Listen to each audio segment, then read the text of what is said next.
welcome to the review segment of the Three Quarters podcast, your official podcast for the 2018 Rugby Africa Gold Cup. Also remember to jump onto the hashtag Road to Japan to support your team as they look to qualify for the Rugby World Cup in 2019 in Japan. I'm Demi Duffield. And I'm Ngara Kamuya. So as Rugby Africa Gold Cup is on a break basically. We're going to focus on how the teams have performed so far. So we've had 4 weeks of intense rugby and I've enjoyed every minute of it.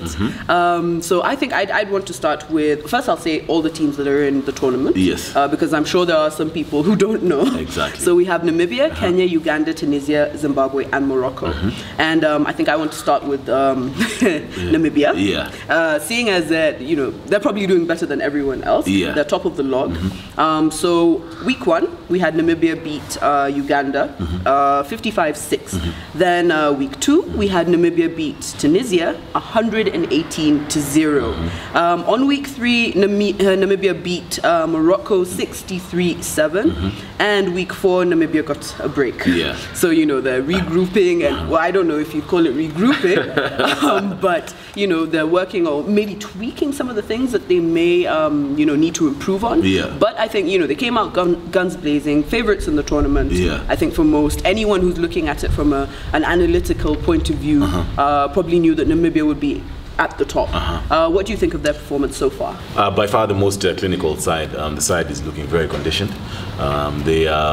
Namibia traditionally is known to be a forward dominated or oriented side. But what has really impressed me with Namibia this season has been how enterprising their backs have been. With the back line, of course, that's been led by Clevin Lobsher. You have the captain Johan Dezel, JC Grilling, Leslie Kim on the wing. On the wing.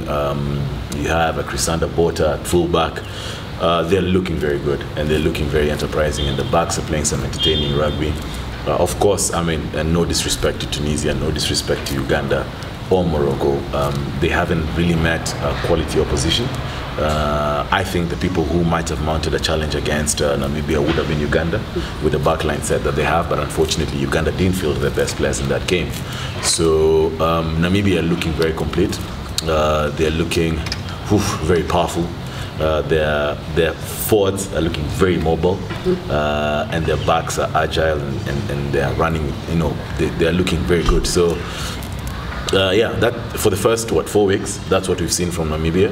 We've seen some very clinical play, we've seen some very enterprising rugby, we've seen some very good technical skills. We've seen them dominate set pieces, line-outs, scrums, breakdowns, and coming from Namibia, and Namibia, as we've said, forward-oriented team, you feel like it's very good to see them being very, very mobile. So I think they've been the team to watch, of course, in the first 4 weeks. And that's my opinion on what I've seen in the first 4 weeks. So the second team I'd like to look at is Kenya. So week 1, Kenya got a rest. Week 2, they played their first game against Morocco in Morocco. That game, I think, for most Kenyans was like a heart attack waiting to happen. A little shaky, won it just in the end. Their second game was against Zimbabwe, where they won that game 45-36. However, I think the scores don't reflect what happened on the pitch for most of the game, basically, because again they won it more towards the end. Started off strong and then sort of relaxed, took the foot off the gas pedal, and then the Zimbabweans just clawed back, and then just in the last few minutes Kenya sort of got back into the game.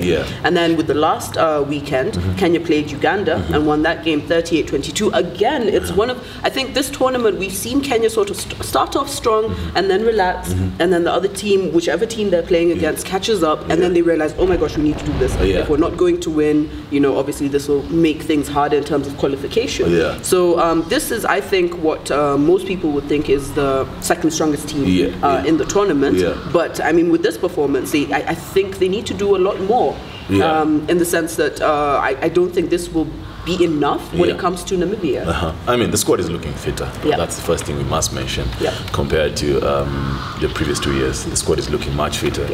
They're playing at a very high tempo, and I think as a result of that, that's why they take up early lead. My issue, or what I've seen with the Kenya team, is purely from a tactics one and squad selection two. They have a new coaching staff, Ian Snook and Mario Alston, and they're doing a lot of mix and match. They're trying out a lot of combinations, and I think that's what's affecting Kenya. There's one positive I've seen in the Kenya game this year, and that's that they know how to close out games. Like you've mentioned, they take off quick. Then the first 20 minutes of the second half, I don't know what happens. And then the last 20 minutes, they just take off and kill the game. And that's some championship mentality. So that one, you have to give it to the Kenyans. But there's a lot of inexperience in the teams that have been chosen. In the teams that have been chosen so far, against Morocco, against Zim, against Uganda. And there's a lot of mix and match that the coaches are trying. And I feel that, look, over the last few years, Kenya is the one that has had the most entertaining backline, but I'm not getting that this year, and that's primarily because of the mix and matches that are happening. So this potential is there. I just think the pairings and the combinations and the tactics, I think the coaching staff need to work on that. They also have a very big problem when it comes to defense. They're leaking in many tries, as was evident against Uganda and against Zimbabwe. They're leaking very many tries. The only thing that's helping them is that they're scoring. You're scoring more than you're conceding. They're conceding, but they're leaking very many tries. The defense is not looking sharp. You get the feeling that the Kenyans are not even really training on defense. So a lot of work needs to be done in this 1 month break that they have, because their next game, I think, is on August 11th against Tunisia. So they do have a lot of work to do between now and then. So the third team I'd like to look at is Uganda. So weekend one, Uganda played against Namibia, lost that game 55-6. I don't think a lot of people expected that exact result. We expected to see more points on the board in favor of Uganda.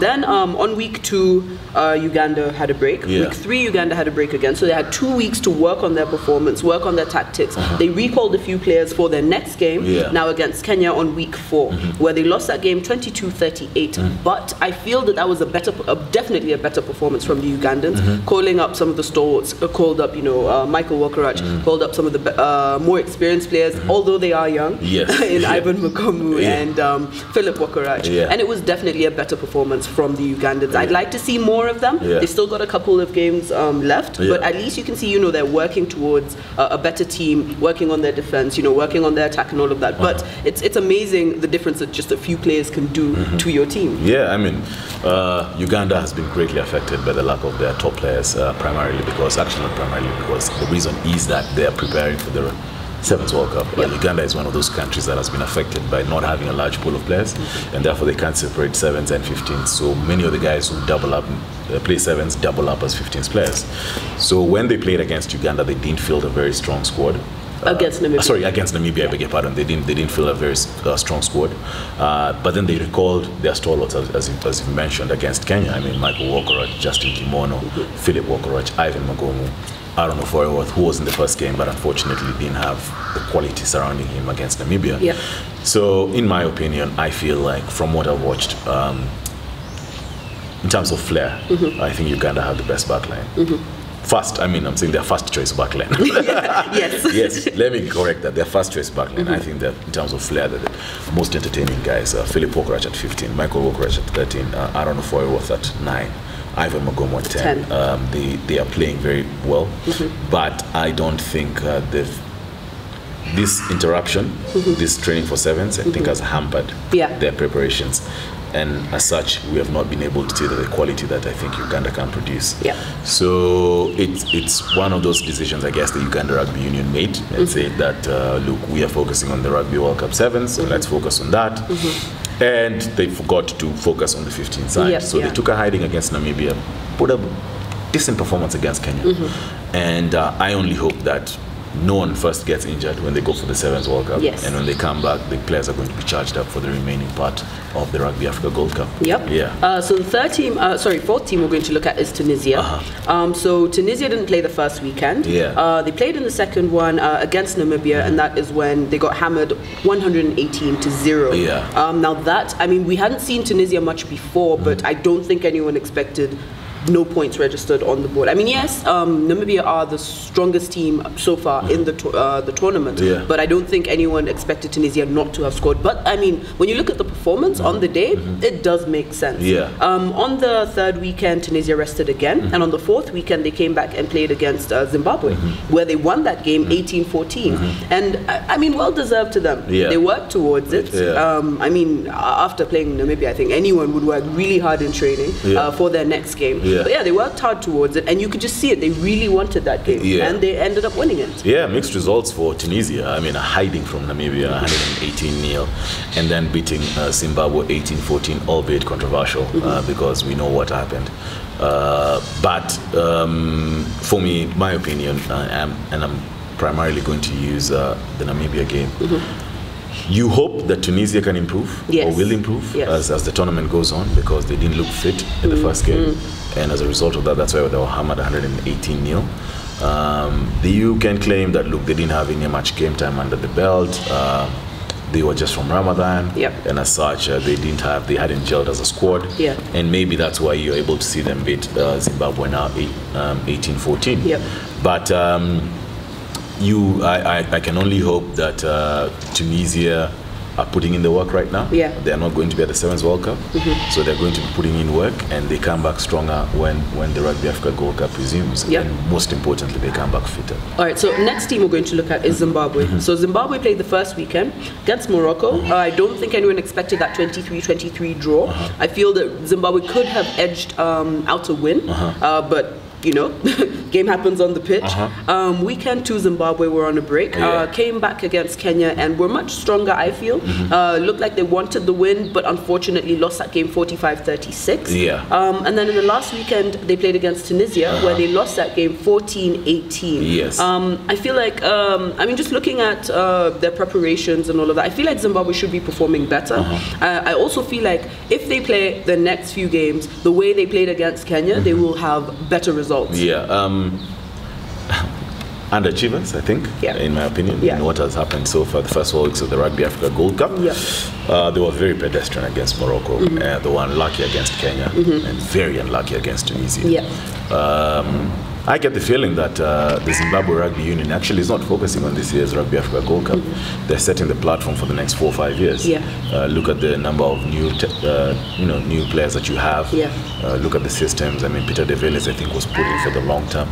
Everyone thought it was going to be for now, but they're putting in for the long term. But I'd like to highlight the game against Kenya, and forget the fact that yes, Kenya were leaking in many tries. I think that was some very decent and good rugby from Zim. Definitely. The forwards are looking mobile. Scrum was looking good. They dominated the breakdown. Corner Pritchard, the monster at the breakdown. But I think it's unfortunate for them. I mean, the draw against Morocco, the loss against Kenya, and the loss against Tunisia just puts them in a very bad spot. But if they can be able to capitalize on the game, on the game that they had against Kenya, and move it forward in their last 2 fixtures, then I think Zim can be able to register some pretty decent wins, including against Namibia, I think. So that's my opinion on Zimbabwe. So last game to look at is Morocco.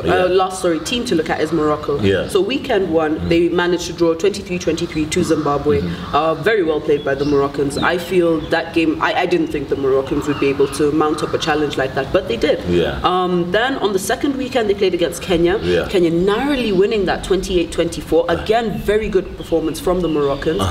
Week 3, they played against Namibia. Now this was their first, sort of proper loss, where it was very convincing. Namibia beat them 63-7, and then on the fourth weekend, they had a break.